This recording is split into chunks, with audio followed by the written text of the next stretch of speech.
Զրուցում ենք միջազգայնագետ Մենուա Սողոմոնյանի հետ։ Երեկ Նիկոլ Փաշինյանը հանդիպում է ունեցել թուրք լրագրողների հետ։ Կխնդրեմ ասեք, թե ըստ էության ինչ կարող էր երկրի ղեկավարը Հայաստանի քննարկել թուրք լրագրողների հետ եւ առհասարակ նմանատիպ հանդիպումները, այցերը ինչ կարող են տալ Հայաստանին։ Տեսեք, եթե չկա ինչ-որ մի հատ մեծ իրադարձություն, խոշոր ինչ-որ իրադարձություն կամ ինչ-որ մի մեծ իրողություն, գալիս են լրագրողների խումբ, լրատվամիջոցների ներկայացուցիչները գալիս են եւ պետության ղեկավարի հետ ունենում են հարցազրույց, սա նշանակում է, որ պլանավորվում է հասարակական կարծիքի մեջ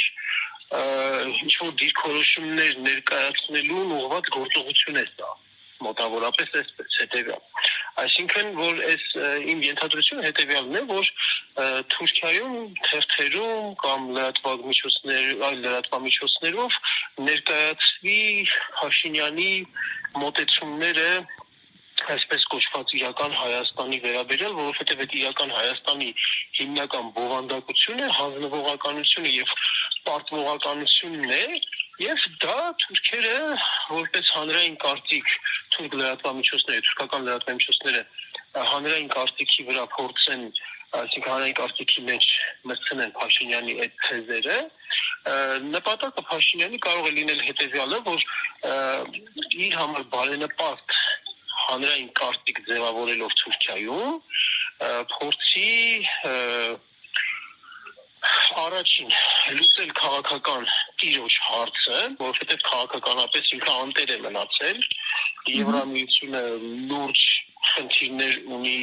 իր անվտանգությունն ապահովելու հարցում, Ամերիկայի Միացյալ Նահանգները փոխել է քաղաքականությունը, եվրոպական քաղաքականությունը, ռուսական ուղղությամբ քաղաքականությունը, Ռուսաստան շրջադարձը վտանգավոր է համարվում Փաշինյանի համար այն իմաստով, որ այս ընթացքում ակտիվ հակառուսական տրամադրություններ են ձևավորել եւ շրջադարձը անհասկանալի կլինի իր էլեկտորատի համար, իր ընտրազանգվածի համար, հետեւաբար այդտեղ եւ ահագնացող Ադրբեջանի կողմից ագրեսիվ գործողությունների վերաբերյալ տեղեկույթի տարածման այս ֆոնին եւ ադրբեջանական ագրեսիվ հռետորաբանության աճի այս ֆոնին ոնց որ այդ ագրեսիան զսպելու, ագրեսիան կանխելու հարցում Փաշինյանը կարծես թե ապավինում է Էրդողանին, ապավինում է Թուրքիայի աջակցությանը, Թուրքիայի միջնորդությանը։ Այսպիսով նա խոսելու է իրական Հայաստան, այսպես կոչված խաղաղության խաչմերուկ իրական Հայաստան այս կոնցեպտների մասին, որով ցույց է տալու, որ այդպես թուրքական պահանջատիրության նկատմամբ ինքը շատ լոյալ է վերաբերվում, ցույց է տալու, որ այդ իրական Հայաստան ասելով, օրինակ ասենք, վերաբերմունք է փոխվում Արարատի նկատմամբ, վերաբերմունք է փոխվում ցեղասպանության ճանաչման հարցերում, այն բոլոր պահանջները, ինչ որ թուրքերը ունեցել են Հայաստանի հանդեպ, ցույց է տալու, որ դրանք կատարվում են, դրանք կատարման ընթացքում են եւ դրանով իսկ ակնկալելով, որ իր իշխանությունը պահպանելու կարևոր հանգամանք է, որ Ադրբեջանը չհարցակվի, նոր բաներ չգրավի, այդ հարցում Թուրքիայի աջակցությունն է իրեն պետք, որ Էրդողանը կարողանա Ալիևի վրա ազդի, որպեսզի ագրեսիվ գործողություններ չսանձազերծվի։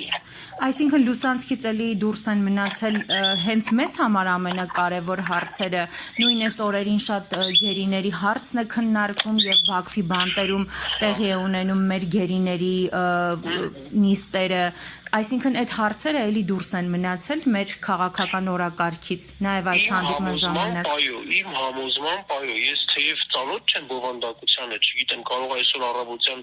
ինչ-որ բաներ արդեն հրապարակվել են, ես ծանոթ չեմ բովանդակությանը, բայց ես համոզված եմ, որ նման հարցեր, նման պահանջներ չի դրվել, նման պահանջ դնողը կամ նման հարց բարձրացնողը